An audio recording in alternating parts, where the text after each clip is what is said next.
What's going on, everybody? We're back with another YouTube video. So I got the chance to see Predator Badlands, and I gotta say, it was absolutely peak fiction. Now, unfortunately, some other folks like the Critical Drinker don't seem to think so, which, that's fine. There's nothing wrong with not liking a movie, you know, as long as it has to do with the actual movie and not just the fact that it's Disney making it. The title of his review is pretty interesting.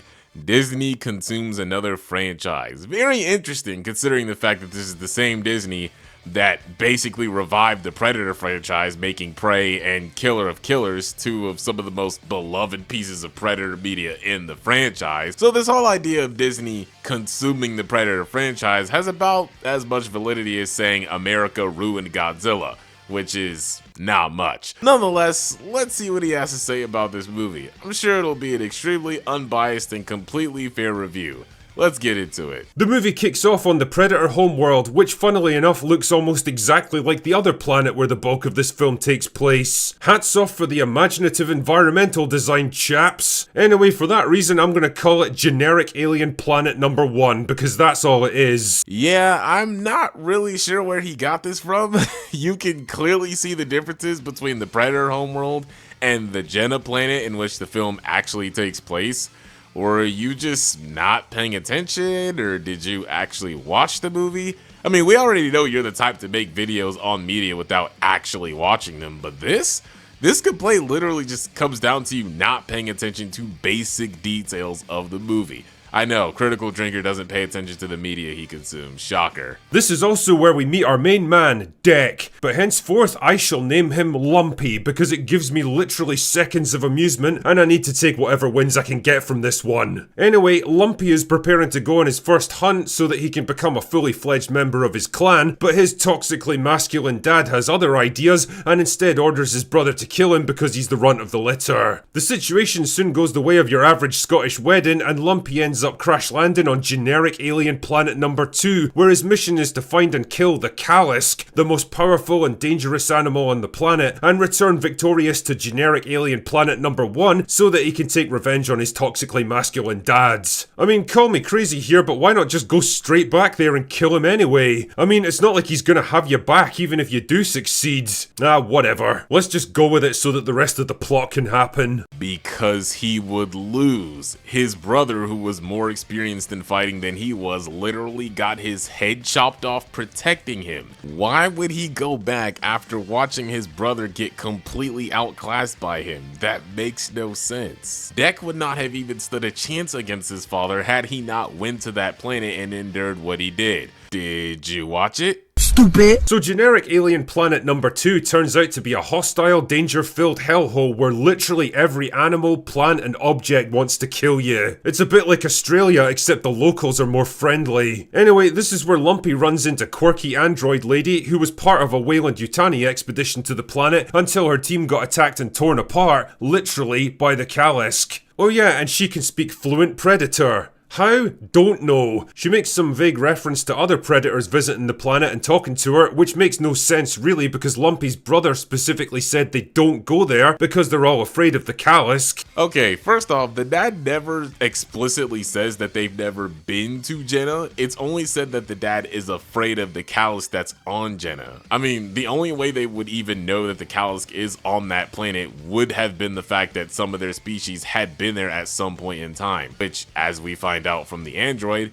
they have been there. Also, it's worth mentioning that the android is not actually speaking his language in the traditional sense. She was programmed with a universal translator that merely allows her to interpret what he's saying and translate it to English, but she herself is not actually speaking the language. For fuck's sake, man, the movie literally tells you this. This better universal translation. You hear Yautja, others hear their language. Stupid. Also, what are the chances that they'd land right in the very location where she just so happens to be and not just immediately kill her? Matter of fact, what are the odds that Lumpy would just so happen to run into her as well when he could have landed literally anywhere on the whole planet? This was all very lucky, wasn't it? Now, realistically, there was a chance he could have landed anywhere else on the planet. Ultimately, he ended up landing there because the writers needed the plot to go faster. We don't have time to make Predator you know, traversed past 2 to 3 hours of landscape to make meeting her look believable. Now, while there is a little bit of convenience as to how they met, it's worth mentioning that not all plot convenience is bad, as long as there's not too much plot convenience to the point where it breaks internal logic or contradicts any, like, you know, established universal rules, or like rush any important character moments,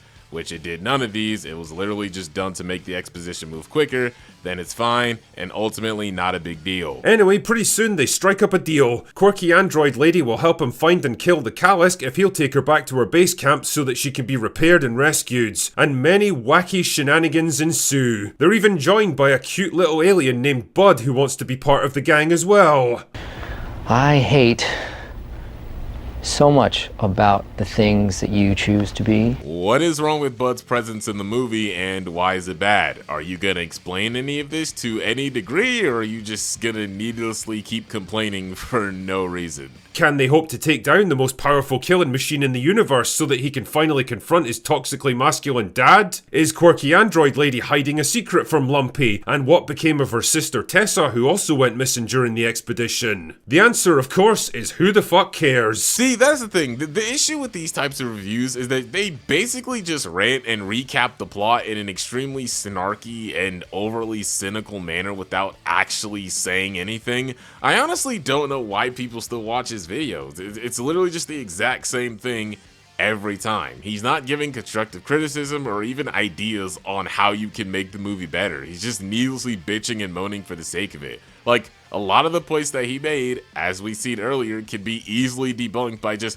paying attention to basic details in the movie. Probably some enjoyment to be had here. The visuals are mostly fine. There's fun little action sequences to keep you amused, a likeable underdog protagonist with a clear emotional arc, and a well-worn but still effective central theme of friendship, loyalty, and redemption. That's all very nice, and on that basis, Badlands more or less works as a slightly dumb, undemanding, but reliable sort of movie that doesn't ask too much from its audience. Here's the problem though, it's not a generic sci-fi adventure movie, it's a fucking Predator movie, and that name comes with some pretty important expectations. You don't walk into a Predator movie looking for a quirky buddy adventure with cutesy animals and family drama any more than you'd walk into a Saw movie looking for a romantic comedy. I mean, there's definitely some comedy in there, but it's not something that completely breaks the entirety of the story or anything. Badlands, for the most part, takes itself pretty seriously. The only character who makes jokes here and there is the android character Thea.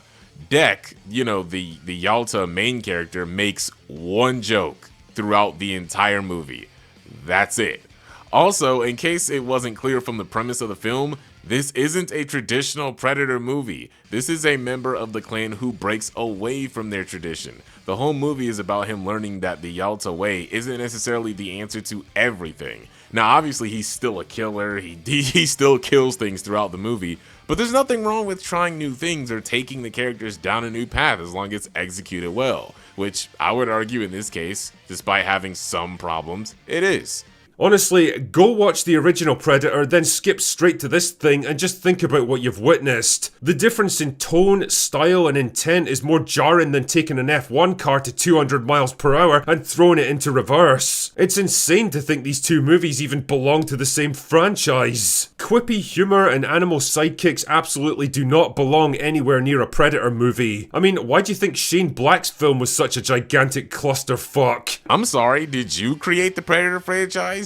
Do you own the IP? You don't get to decide what does and doesn't belong in something. Now, I think anyone who's watched the Predator movie from 2018 would agree it's very overly comedic to the point where it's not even really a horror movie. But as said before, that's not the case here. Even though there's jokes in the movie, it's not anywhere near as tonally inconsistent as the 2018 version. I don't exactly consider Prey a masterpiece either, but it definitely is compared to this thing because at least it took itself and its characters seriously. I can't take any of Badlands seriously because the film itself treats every fight and plot event as a joke. Yeah, this isn't true. Even the fight you're showing in the clip, there is not one funny joke at all throughout that entire sequence. But again, this is the drinker we're talking about. He's not going to elaborate on anything he's saying one bit, just tells lies, and his Hollywood-hating audience will just eat it up. Funny, because I also seem to remember you hating on Prey when that movie was in circulation as well, and you only changed up once you realized the majority of the audience actually liked it. So that in and of itself proves that your opinion can't be trusted. stupid. And don't even get me started on Lumpy's creature design. Like, how the fuck does a movie from 1987 look better than a $100 million Disney project with cutting-edge special effects? How have we gone so far backwards? I honestly can't emphasize enough how soul-crushingly horrible a downgrade this actually is. I mean, I personally think they look good, but for different reasons. I love how he puts these two pictures up, making it seem like this movie's Predator is like a downgrade or something, which he is, and that's done intentionally. Even through his character design, it makes sense. Dek is the runt of his clan. He's nowhere as experienced or as evolved as the typical predators that we've seen before. So it makes perfect sense that he looks like that. I mean, hell, look at the other predator designs in the movie. They could have easily made him look like that if they wanted to. They chose to go this route for story purposes. Then there's just the stuff that's straight up irritating, the biggest of which is by far quirky android lady. I wouldn't wish that on a broke dick dog. Holy fuck, man, the moment she shows up on screen, my urge to ram my fist through the TV rose about 500%. Why on earth would you program a synth for a high priority mission like this to act like some ditzy bimbo with Tourette's? She literally never shuts the fuck up, and 90% of what she says is inane, unfunny, meaningless babble. It's like being at a party and getting stuck with that one girl who's convinced she's funny as fuck and just won't stop trying to prove it to you. I think that's kind of the point. She's supposed to be talkative and annoying at first. Hell, even the main character gets annoyed with her to the point where he actually considers abandoning her on multiple occasions. The more I think about it, the more I realize this is literally a Disneyfied version of the Predator, neutered and toothless, with all the tropes and cliches you expect from a Disney movie. An emotionally vulnerable hero on a quest to take down a monster, a sinister family member working against them, a quirky sidekick for comedy banter, a cute little animal friend for merchandising purposes, and a sequel bait ending to help set up an extended cinematic universe. And it all just makes me feel kind of sick. The realization that just like Alien, this is what the Predator franchise has devolved into. A financial commodity instead of a sharp and violent artistic endeavor, reshaped and remolded into a safe, inoffensive, focus-tested corporate product, ready to be churned out by the truckload until it becomes financially unviable. Yes, guys. This is what the Predator franchise has become. This is what you should be afraid of. This is how much Disney hates the Predator series. This man just said Disney made Predator safe and inoffensive. He calls this safe and inoffensive. He calls this safe and inoffensive. I feel like to any Predator fan, this should basically tell you all you need to know about his idea of the Predator as a whole. He's not judging the movie on its own merit as a Predator movie or any of what you're actually supposed to do in a review. He hates it because it's Disney making it. That's basically all there is to it. That's basically any of his reviews on the Disney property nowadays is, regardless if it's actually good or not. Anyhow, he doesn't really make any good points, so I'm just going to end it here. That's going to be it for the video. If you like what you see, please be sure to like the video, share, comment on the video, and subscribe if you haven't already. Thank you so much for watching, and yeah, I'm out. I'll see you guys in the next one. Peace.